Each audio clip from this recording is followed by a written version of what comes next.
네, 이번에 좀 화제를 바꿔서요. 야권, 특히 윤석열 전 총장 얘기 좀 해볼까 해요. 윤석열 전 총장에 대해서는 보수층, 진보층에 따라서 시각이 전혀 다른데요. 윤석열 전 총장, 정의로운 검사예요? 아니면 정치 검사예요? 어떤 사람이라고 보십니까? 윤석열 전 검찰총장은 제가 말씀드리기는 뭐 좀 외람스럽습니다. 그분이 뭐 정치하겠다고 나오신 분이 아니기 때문에 정치권에서 얘기하는 것이 좀 그렇고, 그분이 뭐 임명권자에 대한 그 기본적인 우리가 말하는 예의 이런 부분에 있어서는 저는 좀 비판받아도 마땅하다, 저는 그런 생각을 갖고 있고, 정치를 하겠다고 공식으로 선언한 이후에 나서게 된다면 국민들은 좀 더 이렇게 도덕적인 그런 잣대를 좀 들이대지 않겠냐, 또 공정한 그런 시각으로 좀 더 이렇게 판단하지 않겠냐 하는 것을 제가 이렇게 생각해 볼 때, 지금처럼 그런 평가를 받을까에 대해서는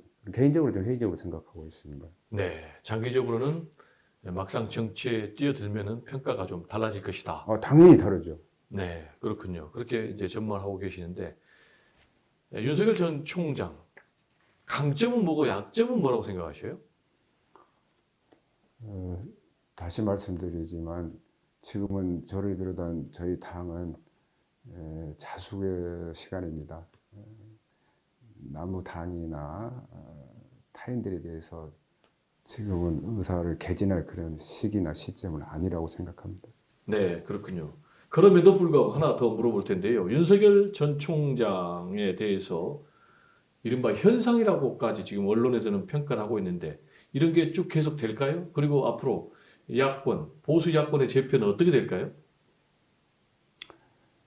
저희 짧은 정치 경력으로 보수 야권의 재편까지 논할 만한 정도 저는 디테일하지는 않습니다.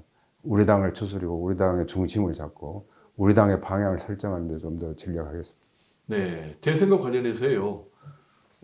이번 대선의 시대 정신은 뭐라고 생각하십니까? 코로나19를 조기에 극복해서 국민들을 안심시켜야 됩니다. 그리고 우리 당은 유능한 정당입니다. 이미 정권을 담당했던 정당입니다. 그리고 가치가 있는 정당이고 미래지향적인 정당이고 여타 어느 정당에 비해서라도 역사적으로 보나 정통성으로 보나 지속 가능한 정당이기 때문에 우리 당은 시대적인 정신, 사회적인 컨셉을 현실을 극복하는 데 초점을 맞춘다면 그런 차원에서 코로나19를 저기 극복해낸다면 정권 재연장도 가능할 것이라고 보기 때문에 그런 그 현안에 대해서 좀 더 이렇게 저를 비롯한 우리 당 지도부나 당이 좀 진력을 하면 저는 다시 국민들한테 재평가도 받을 수 있고 정권도 연장할 수 있고 또 이랬던 신뢰도 회복을 할 수 있다는 그런 생각을 갖고 있습니다. 그러면 우리 당 후보가 당선되겠죠. 네, 일반적으로 이제 10년 주기설이라고 하지 않습니까? 보수가 집권하면 10년은 갖고 또 진보도 집권하면 10년은 갖지 않습니까? 구체적으로 얘기하면 김대중 노무현 그리고 이명박 박근혜. 그래서 이번에도 10년 주기설이 이어질 것이다 라는 전망이 있는가 하면 아니다. 이번에는 5년으로 끝날 것이다 라는 전망이 있는데 우리 서삼석 최고위원 후보자께서는 당연히 10년 주기설을 믿겠죠? 저한테 이렇고 저희 당한테 유리하게 해석을 하고 믿고 그렇게 될 수 있도록 뭐 노력을 해야죠. 그런데 현실은 엄연하고 또 혹독합니다. 추상 같은 국민들을 심판을 어떻게 하면은 뭐 애봉을 꺾는 그런 차원이 아니라 정말 속까지 드러내놔도 한 점 부끄러움이 없을 정도로 이렇게 변화하고 쇄신하고 계획하여 나간다면 그것을 국민들은 눈높이에 맞춰준다라면 저는 뭐 모든 문제에 있어서 다시 되돌아오고 우리 당에 다시 또 승산이 있고 10년이든 5년이든 그런 주기설에 관계없이 정권은 재연장된다고 생각합니다. 네. 이제 정권 재창출하기 위해서는 민주당에서 가장 대통령의 당선 가능성이 높은 경쟁력 있는 후보자를 꼽아야 될 텐데요. 지금까지는 뭐 이재명 지사, 그리고 이낙연 전 대표, 정세균 전 총리, 김두관 의원, 그리고 뭐 586 이렇게 등등등 거명이 되고 있는데 어떤 주자가 가장 매력적이다 이렇게 평가하십니까? 당원들이 지지를 많이 받는 주자가 가장 매력적인 후보 아닐까요? 이제 서삼석 후보자께서는 누가 매력적이라고 생각하세요? 시대 정신을 아우르고 머리로 하는 그런 정치보다는 정말 이 어려운 때에는 가슴으로 국민을 안아주는 그런 따뜻한 후보, 이런 분들이 더 이렇게 매력적이거나 당원들이나 국민들 앞에 더 어필되지 않을까 하는 그런 생각을 갖습니다. 네, 지금까지 이제 보수 야권의 재편 문제 그리고 다음 대선 문제까지 좀 살펴봤는데 다시 서삼석 우리 최고위원 후보자 문제로 돌아와서요. 보니까 출마 선언문에 전봇대 최고위원을 강조했어요. 전봇대 들고 뭐 출마하는 거예요? 무슨 얘기예요 이게? 우리 당이 이번에 그 비판을 받아왔던 것 중에 하나가 공유, 소통 이런 것들이 조금 부족했다. 네. 당내에서도 그런 의견들이 좀 토로 있었습니다. 전봇대라는 것은 누가 알아주지 않아도 365일 자기 생명이 다하는 날까지 그 자리에 있는 것이 전봇대죠. 변함없이 네 그런 뜻이군요. 독수리도 앉을 수 있고 가냘픈 잠자리도 앉을 수 있고 네. 또 지나가는 철새도 앉을 수 있는 게 전봇대입니다. 발전소의 에너지를 필요한 소비지에 공급해주는 그런 연결해주는 역할을 하는 것이 전봇대입니다. 네. 그런 측면에서 저층민들, 국민들의 그 의사를, 절규를, 또 고충을, 함성을 정부에 전달하는 역할, 또 우리 당의 당원들이 주창하는 것들을 국회나 중앙당에 전달하는 그런 메신저 역할을 제가 이렇게 자처해서 전봇대 최고위원이 되겠다는 말씀을 드렸고, 으뜸체자가 아니고 알릴 체자, 그런 의사를 전달해드리는, 알려드리는 최고가 되겠다는 그런 뜻으로 전봇대 최고위원을 표방했습니다. 아 그런 또 뜻이 있었군요. 그리고 민주당을 소금처럼 만들겠다 이렇게 주장을 했는데 지역구가 소금 많이 나오는 지역구죠. 물론 신안의 천일염은 대한민국의 70% 이상을 차지하고도 있고 프랑스 계량도 소금 이상 가는 그런 양질의 소금을 생산하는 지역이기도 하죠. 꼭 뭐 이렇게 신안 천일염을 이렇게 홍보하기 위해서 그런 소금처럼이라는 말을 쓴 건 아니고, 저는 개인적으로 제가 정치적으로 자주 인용하고 메시지로 활용하는 게 소금처럼 변함없습니다.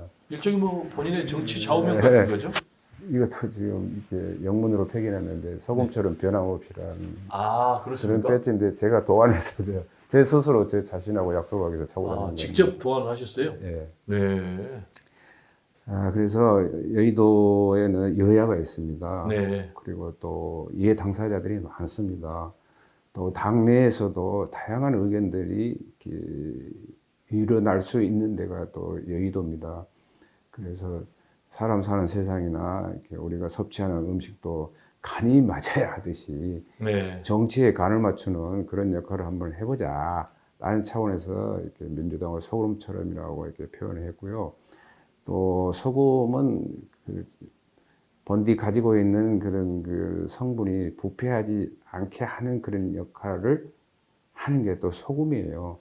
자칫 국민들로부터 비난을 받을 수 있는 그런 일들이 일어나지 않게끔 하자는 것도 민주당을 건강하게 만들자는 그런 차원에서 민주당을 소금처럼 만들어 보겠다라고 메시지를 한번 만들어 봤습니다. 아 그런 뜻이 있군요. 그리고 민주당의 전환과 관련해서요. 삼생을 통해서 민주당을 전환시키겠다라는 얘기를 하셨는데요. 삼생이 무슨 생 무슨 생 무슨 생입니까? 민생, 공생, 상생입니다. 잠깐만요. 민생, 공생, 공생, 상생. 상생. 그래서 삼생이라고 했는데요. 네.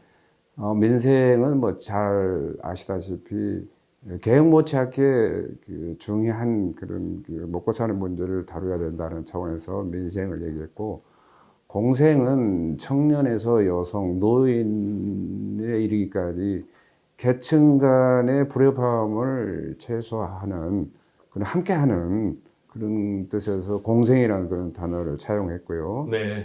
또 상생은 과밀화된 수도권의 문제점을 해소하고, 또 천정부지로 치솟는 집과 부동산 문제를 해결하려면 상대적으로 인구 이탈 현상이 일어나고 있는 농어촌을 회생시키면 네. 서로 인인하는 상생이 된다. 그래서 농어촌의 농안법을 개정해서 농산물 최저 생산비를 보장해 준다든지 이런 것들이 법적으로 이루어지면 상생을 이룰 수 있다. 그래서 제가 상생이라는 단어를 써봤습니다. 아, 그렇군요.